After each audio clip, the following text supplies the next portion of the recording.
কারণ আমি আমার বক্তৃতার সূচনায় বলেছি, আমরা কল্যাণ বুঝি না, অকল্যাণও বুঝি না। কোনো বিপদ আসতে পরে আমরা হয়রান হয়ে যাই, কিন্তু বিপদের মধ্যে কল্যাণ আছে আমরা তা বুঝতে পারি না। কথা বুঝে আসছে? হযরত ইউসুফ আলাইহিস সালামকে কুয়ার ভিতরে ফেলে দেওয়া হলো। 11 ভাই মনে করেছে কুয়ার ভিতরে ফেলে দিয়া ইউসুফ আলাইহিস সালামকে মেরে ফেললাম, কিন্তু তারা বোঝে নাই আসল কামটা কি হয়েছে। এটা তো কুয়া নয়, এটা একটা টানেল, এটা একটা সুড়ঙ্গ। একদিকে কেনান হলো তার এক মুখ, ওই সুড়ঙ্গের এক মুখ হলো কেনানের। কেনান ইউসুফ আলাইহিস সালামকে ফেলে দেওয়া হলো কুয়ার ভিতরে মারার জন্যে, কিন্তু আল্লাহ পাকের ইচ্ছা ইউসুফ আলাইহিস সালাম মরবে না। এই টানেলের অপর প্রান্ত মিশরের সিংহাসনের টানেলের এপার দিয়া ইউসুফ আলাইহিস সালামকে ঢুকালেন, অপর প্রান্তে মিশরের সিংহাসনে ইউসুফকে আল্লাহ বসায়া দিলেন। হযরত ইয়াকুব ছেলের জন্য অধৈর্য হলেন না। যখন তিনি খবর পেলেন ছেলে বাঘে খেয়ে ফেলেছে, তিনি তখন বলেছেন, ফাসাবুরুন জামিলুন আসাল্লাহু আইয়াতিয়ানি বিহিম জামিআ ইন্নাহু হুয়াল আলিমুল হাকীম। ফাসাবরুন জামিল, আমি উত্তম ভাবে ধৈর্য ধারণ করলাম এবং আমি বিশ্বাস করি আল্লাহ রাব্বুল আলামিন আমার হারানো সবকিছু আমাকে ফিরিয়ে দিবেন। বহু বছর পর যখন হযরত ইউসুফ আলাইহিস সালাম প্রেসিডেন্ট হয়েছেন মিশরের, 11 ভাই গেল সেখানে সাহায্য আনার জন্য। সেই ঘটনা তো শোনাবো না, এমনি বলে যাচ্ছি। এরপরে তিনি তাদেরকে পরিচয় দিলেন, ওরা ভয় পেয়ে গেল। তিনি বললেন, ভয়ের কোনো কারণ নাই, লা তাসরিবা আলাইকুমুল ইয়াউম, আজকে আমি কোনো প্রতিশোধ তোমাদের নেব না। সুবহানাল্লাহ। এর নাম পয়গম্বর, এর নাম কি? আল্লাহর নবী।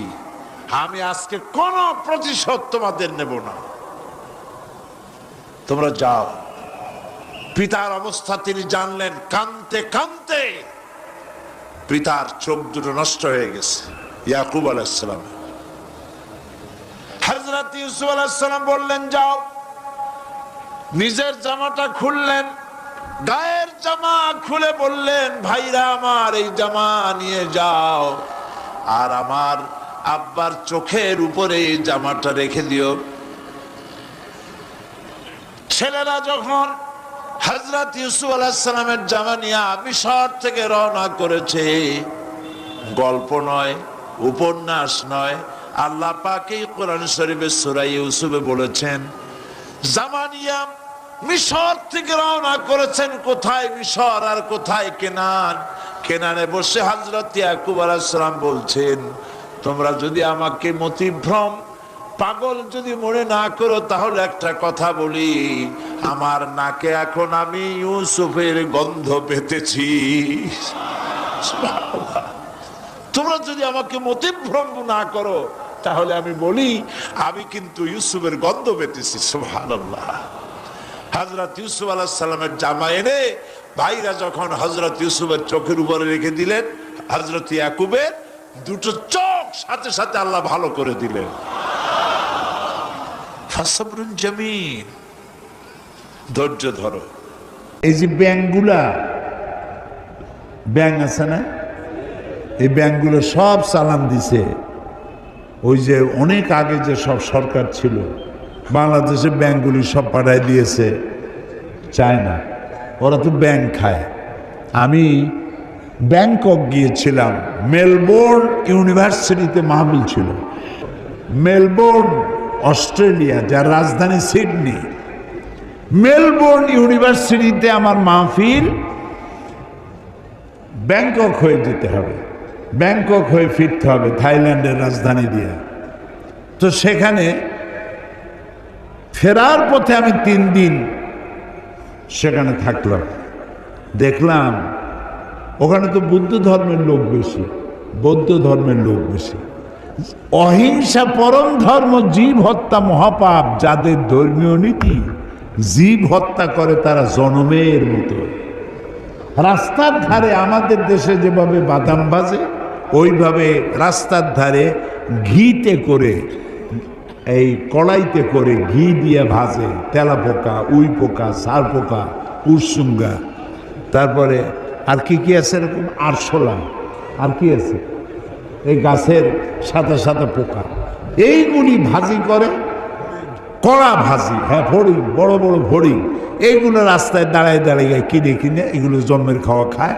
আর ব্যাঙের সব তৈরি করে, আস্তে আস্তে ব্যাঙ ব্রিজে করে নিয়ে আসে, বড় 5 স্টার 7 স্টার হোটেল, বড় বড় ব্যাঙ, সেগুলো নিয়ে আসে। ব্যাঙের সব এমনভাবে বসায় রাখে মনে হয় লাভ দিয়ে মাথার উপর পড়বে।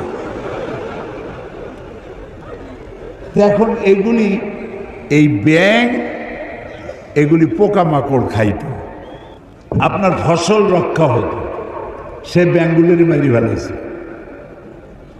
পাখিতে পোকামাকড় না খায়, পাখিগুলারে মারে। আমাদের দেশে অতিথি পাখি আসে সাইবেরিয়া থেকে। কোত্থেকে আসে? সাইবেরিয়া থেকে। সাইবেরিয়া কি আপনার ঠনঠনিয়ার মতো কাছে না, অনেক দূর। জি, আবার এখানে আবার একটা ঠেঙ্গা মারাও বলে আছে, ওইখানে মানুষ যায় কেমনি আল্লাহ জানে। আমাদের বরিশালে আছে গলাচিপা। একজনে জিজ্ঞেস করছে, মিয়া তোমার বাড়ি কই? কয় বাড়ি কোথাকে, তাকে দেখায় দেব না মুখে বল? কয় দেখাই দিলি তো ভালো হয়। তো গলা চাইবে ধরছে। গলা চাইবে ধরলেন, কি বলবো? আমার বাড়ি হলো গলাচিপা। এখন পাখিগুলি আসে সাইবেরিয়ান দ্বীপপুঞ্জ থেকে, যখন সেখানে স্নো পড়ে, বরফ পড়ে, বরফের জ্বালায় ঠান্ডা টিকতে পারে না, তখন তারা ওড়া আরম্ভ করে। হাজার হাজার নয়, লক্ষ লক্ষ পাখি শূন্য, মহাশূন্য দিয়ে উঠতে উঠতে সমুদ্র পাড়ি দেয়, জঙ্গল পাড়ি দেয়, মরুভূমি পাড়ি দেয়, দিয়ে এই বাংলাদেশের সিলেটের সুনামগঞ্জের হাওড়ে এসে নামে। সুবহানাল্লাহ! কে পচ্ছি নেই, নাম কি তার? জোরে বলো। ওরা আমাদের মেহমান। আমার দেশের লোকেরা মাশাআল্লাহ মেহমান ধরিয়া জম্বের খাওয়া খায়। পাখি, পশু পাখি আল্লাহ তাআলা যেগুলির হালাল করছে খাবেন, কিন্তু একটু বুঝে শুনে খান। ওরা মেহমান হিসাবে আসছে, সেগুলোরও খাইয়ে ফেলাবেন। আল্লাহুল্লাযী আরসালা রিয়াহা, আল্লাহ হচ্ছেন তিনি যিনি বাতাস পাঠান। ফাতুসিরু সাহাবা, বাতাসে ধাক্কা মেরে সাহাবকে সরায় নিয়ে যায়। সাহাব হলো মেঘ। মানে মেঘ যে কত প্রকার, প্লেনে না উঠলে বুঝবেন না, প্লেনে উঠলে দেখবেন, বুঝবেন যে মেঘ কত প্রকার, কতটা স্তর। মনে হয় যেন আল্লাহ তাআলা তুলা শুকা দিছে, লেপ বানাবে। কোনোটা উঁচা নিচা, কোনোটা সমান, কোনোটা পাতলা, কোনোটা হালকা, কোনোটা ভারী, গোলাকার, নানান রকমের মেঘ ভেসে বেড়াচ্ছে। এই মেঘ হলো কোত্থেকে? সমুদ্র থেকে পানি উঠানো হয়েছে। সমুদ্র থেকে পানি উঠানো হলো। এই পানি উপরে উঠে গেল, আল্লাহ মেঘমালায় পরিণত করে দিলেন। বাতাসকে হুকুম করলেন, বাতাস এই মেঘকে টেনে নিয়ে যাও বগুড়ার উপরে। কোরআন শরীফে বগুড়ার নাম নেই। বেহুদা আনন্দ করার কোনো কারণ নেই। আমি ব্যাখ্যায় বললাম, আল্লাহ তাআলা বাতাসকে হুকুম করেন নিয়ে যাও, যেখানে পানি দরকার সেই জায়গায় অমুক জায়গায় নিয়ে যাও। তো বাতাস আল্লাহ তো বলেন কোন, আর হয়ে যায়, কোন ফায়াকুন হয়ে যায়। তো বাতাস এখানে চলে এলো, মেঘ আসলো। এখন বৃষ্টির জন্য আল্লাহ বলে দেন বৃষ্টি হ। তো এই বৃষ্টি তো কলসির কান্দার মতো নাজিল হইতে পারতো না? কলসির কান্দা দিয়ে পানি পড়া বোঝেন? তো এই কলসির কান্দার মতো যদি পড়তো আকাশ দিয়া পানি, তাহলে বাড়িঘর থাকতো একটাও? তাও সুবহানাল্লাহ কবেন না। আল্লাহ রাব্বুল আলামিন জমিনের প্রয়োজন মিটাচ্ছেন, আবার যেন মানুষের বাড়ি ঘরের গরু বাছুরের ক্ষতি না হয়, সেগুলি যেন বিপদে না পড়ে, কষ্টে না পড়ে, সেজন্য বিন্দু বিন্দু করে, ফোঁটা ফোঁটা করে বৃষ্টির পানি নাজিল করে দিয়ে পৃথিবীর কোথায় শুষ্ক একটা বালি, এক কোনা মাটি পড়ে আছে, তালাশ করে করে সমস্ত মাটিগুলি আল্লাহ রব্বুল আলামিন সিক্ত করে দেন, ভিজাইয়া দেন। পানিতে যখন ভিজে গেল, ফাসুকনাহু ইলা বালাদিম মাইয়িতিন ফাআহইয়ানা বিহিল আরদা বাদা মাউতিহা। এটা ছিল মরা জমিন। আমি বৃষ্টির পানি দিয়া মরা জমিনটাকে আবার জিন্দা করে দিলাম। সেখানে তুমি বীজ বপন করলে। এখন এই পানিটা কে দিল? সূরা ওয়াকে আল্লাহ তাআলা বলছেন, আফারাইতুমুল মাআল্লাযী তাশরাবুন আআনতুম আনসালতুমুহু মিনাল মুজনি আম নাহনুল মুনজিলুন। যে পানি তুমি পান করো, আকাশ থেকে নাজিল হলো, এ পানিটা কে বর্ষণ করলো? তুমি করছো না আমি করছি? লাউ নাশাউ জাআলনাহু জাজান। আমি তো ইচ্ছে করলে পানিটাকে লবণাক্ত করেই নাজিল করতাম। পানি যে উঠাইছি সমুদ্র দিয়ে, সমুদ্রের পানি মিষ্টি না নোনা? নোনা পানি। সেই নোনা পানি উঠাই আমি রিফাইন করেছি, মিষ্টি করে দিছি। সুবহানাল্লাহ। আল্লাহ কি পয়সা চাইছেন? ফালাউলা তাশকুরুন। ও বান্দা, কেন শুকর আদায় করো না? এই পানি যদি আমি শুকাই দেই, সূরা মুলুকের মধ্যে আল্লাহ তাআলা বলছেন, কুল আরাআইতুম ইন আসবাহা মাউকুম গাওরান ফামান ইয়াতিকুম বিমাইন মাইন। বলো দেখি, সবে শুকাইয়া যদি যায় এই জমিনের পানি, তাহলে হেথায় তটুনির ধারা কে দিবে সবারে আনি? আমি যদি মাটির নিচে, মাটির লেয়ারে, মাটির নিচে পানি আছে না, তাও কথা বলে, আর পানি না থাকলে আপনি টিউবওয়েলতে উঠান কি?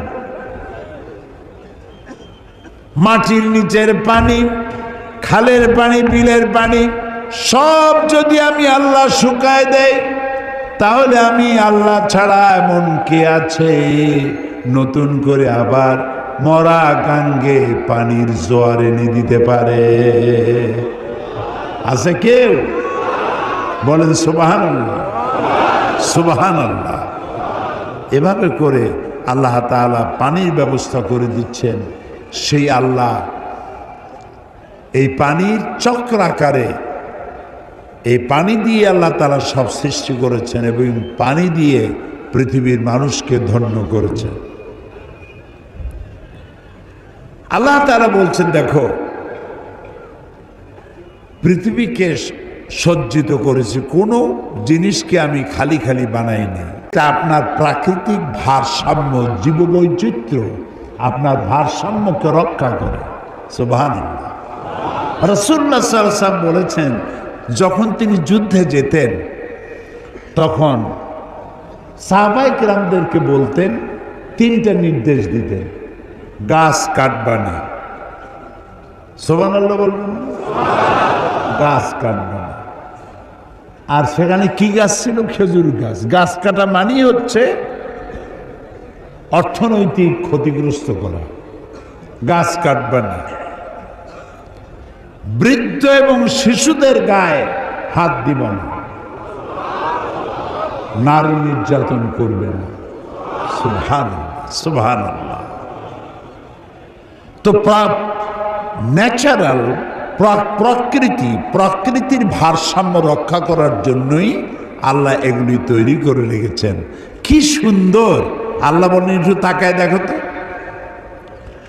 আওয়ালাম ইয়ারাও ইলা তায়রি ফাওকাহুম সাফাতিন ওয়া ইয়াকবিদনা মা ইউমসিকুহুন্না ইল্লার রহমান। দেখে নাকি তারা পাখিটি কেমন মেলি দুটি লঘু ডানা উড়িয়া বেড়ায় শূন্যের পরে, নাহি তার কোনো মানা। দুশ্মনী করেন, কারণ সিগারেট খেয়েছেন, মুখে যে দুর্গন্ধ, এইটা দিয়ে বাচ্চার মুখে চুমা দিয়েছেন, এই দুর্গন্ধ আপনার বাচ্চার কলিজার টুকরা সন্তানের কচি হার্টে গিয়ে আঘাত করেছে। আপনি এই ছেলের বাপ হওয়ার যোগ্য নন, আপনি এই বাচ্চার দুশ্মন। আপনার লজ্জা হওয়া উচিত। সিগারেট খাওয়া মুখ দিয়া ফেরেশতার মতো পবিত্র বাচ্চার মুখে চুমা দিচ্ছেন।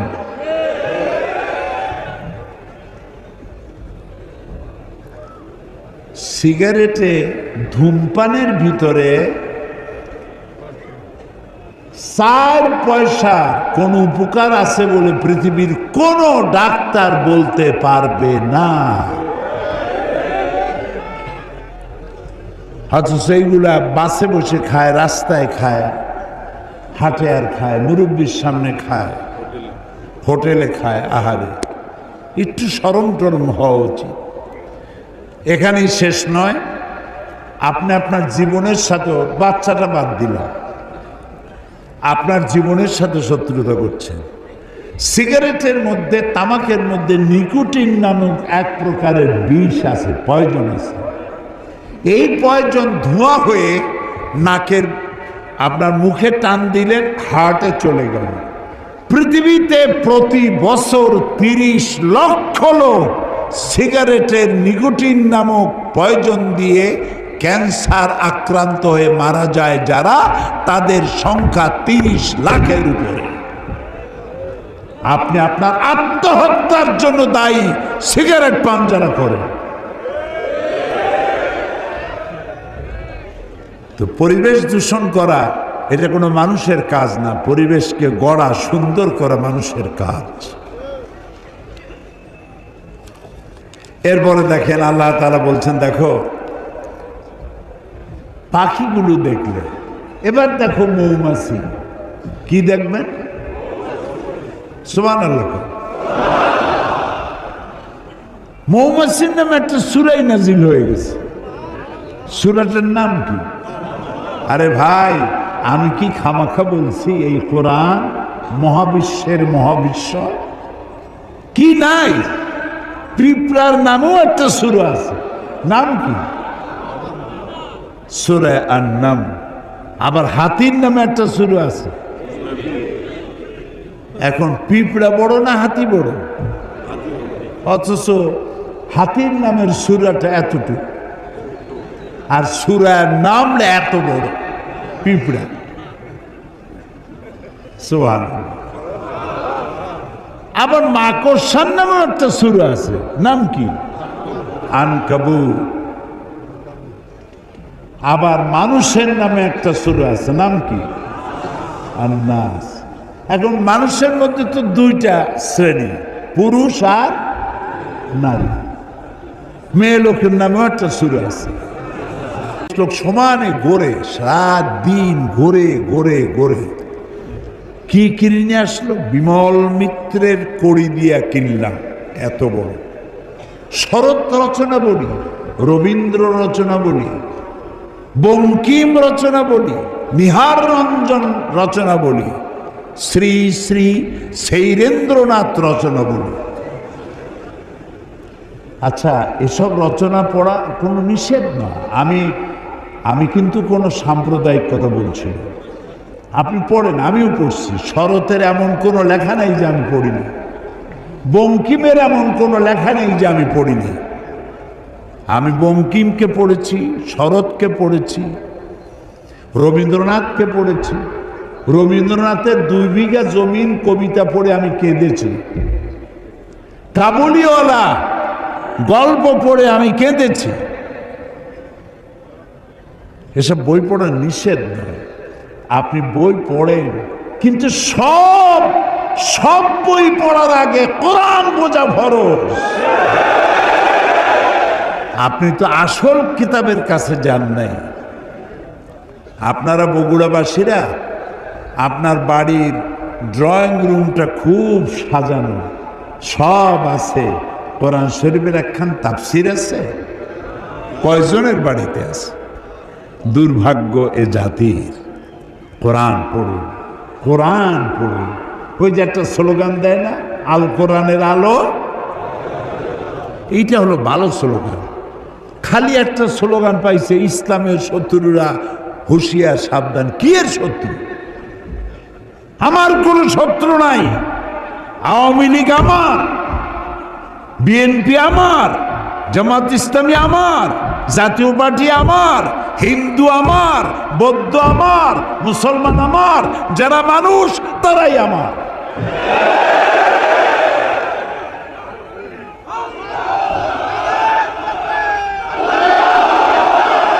কাজী কাউকে শত্রু না বানাইয়া বন্ধু বানাতে চেষ্টা করে, বন্ধু বানাতে চেষ্টা করে। মানুষকে ভালোবাসা দিয়ে যা করা যায়, শাসন করে তা করা যায় না। এই জন্য দেখেন বারবার কোরআনের কথা আসে। আল্লাহ তাআলা কোরআনে কোথাও বলেন নাই যে আমার কথা না মানলে বোমা মেরে উড়াই দাও। বলছে একটা শোনেন, আমার কথা না মানলে কল্লা কাটিয়ে দাও আছে। বরং কল্লা কাটার ব্যাপারে আল্লাহ বলেছেন, একটি মানুষকে যদি কেউ হত্যা করে, ফাকান্নামা কাতালান নাসা জামিআ, যদি কেউ একটি মানুষকে হত্যা করলো, সেজন্য সারা পৃথিবীর সব মানুষকে হত্যা করলো। যদি কেউ একটা মানুষকে বাঁচায় দেয়, সেজন্য সারা পৃথিবীর সব মানুষ বাঁচায় দিল।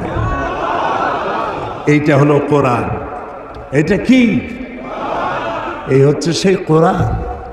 এটা সাম্প্রদায়িক নয়, এটা সন্ত্রাসের জন্ম দেয় না।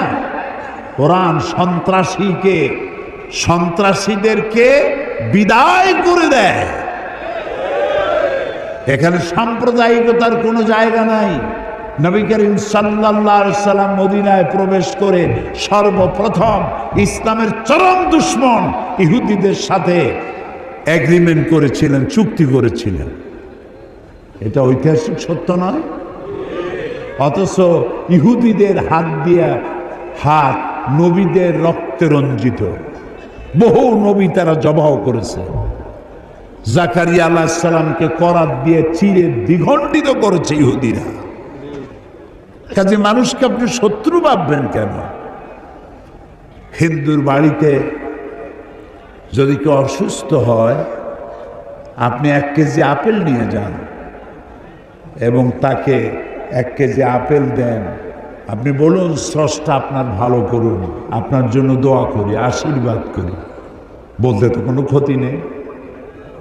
সে বুঝলো যে মুসলমান এরা সাম্প্রদায়িক না। আমার বাড়ি যেখানে, গতকালও বলেছি যে হিন্দু অনেক বেশি, আমার প্রতিবেশী বহুত হিন্দু আছে।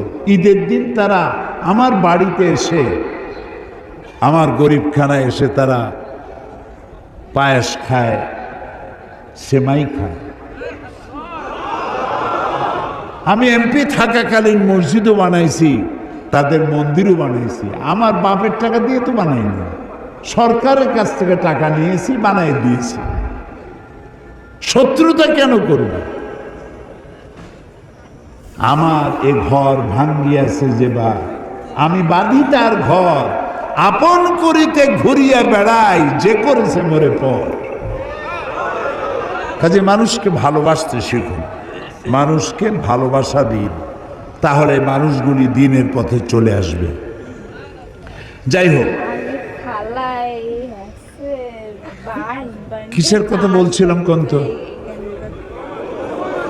ও মাশাআল্লাহ, ধন্যবাদ ধন্যবাদ, বগুড়াবাসীকে ধন্যবাদ, আপনাদের মেমোরিকে ধন্যবাদ।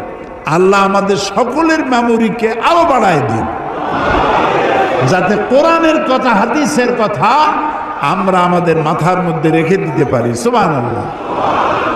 মৌমাছির কথা বলছিলাম, সেই মৌমাছি দিয়ে এখন দেখেন মৌমাছি সম্পর্কে আল্লাহ কি বলছেন, এখানেও বিজ্ঞান আছে। وَأَوْحَى رَبُّكَ إِلَى النَّحْلِ أَنِ اتَّخِذِي مِنَ الْجِبَالِ بُيُوتًا وَمِمَّا يَعْرِشُونَ। মৌমাছিকে তার মনের মধ্যে একথা আমি জাগ্রত করে দিলাম, কি তুমি 3 জায়গায় বাসা বাঁধো। কয় জায়গায়? কে বলতেছে? 3 জায়গায় বাসা বাঁধো। গাছে বাঁধো, বিল্ডিং এর কার্নিশে বাঁধো, আর পাহাড়ে বাঁধো। 3 জায়গায় এই মৌচাক বানাও, যাতে করে মরুভূমির লোকেরাও মধু খেতে পারে। গাছপালা নাই, বিল্ডিং আছে শুধু, তারাও যাতে খেতে পারে। মধু তো নিয়ামত। মধু কি নিয়ামত? আপনি বানান, পয়জন হয়ে যাবে। বিভিন্ন ফুল থেকে আপনি বিভিন্ন মধু বানায়, আর্টিফিশিয়াল, নিজেরা যদি বানান পয়জন হয়ে যাবে। খাবেন, জনমের মতো কলেরা হইয়া বসন্ত হয়ে মারা যাবে। মৌমাছি দিয়ে আল্লাহ বানাচ্ছেন। দেখেন, আল্লাহ রাব্বুল আলামিন বলেন 3 জায়গায় চাক বানাও। সুম্মা কুলি মিন কুল্লি সামারাতি ফাসলুকি সুবুলা রাব্বিকা যুনুলা। এরপরে তুমি প্রত্যেক ফুলের থেকে মধু আহরণ করো এবং তোমার রব কর্তৃক নির্দিষ্ট পথে ফিরে আসো। মৌমাছি নিয়ে যারা এই প্রাণীতত্ত্ববিদ যারা, তারা বলেছেন মৌমাছি নিজের বাসা থেকে 5 কিলোমিটার দূর পর্যন্ত গিয়ে সেখান থেকে মধু আহরণ করে নিজের বাসায় আবার ফিরে আসতে পারে।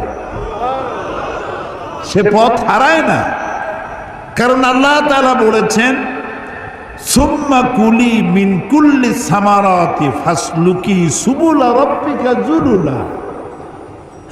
তোমার রব কর্তৃক নির্ধারিত পথে ফিরে এসো। ওই রাস্তায় যায়, আবার সেই রাস্তা দিয়ে ফিরে আসার মতো একটা জ্ঞান আল্লাহ তাকে দান করেছেন। এখন দেখুন, মৌচাক দেখছেন আপনারা?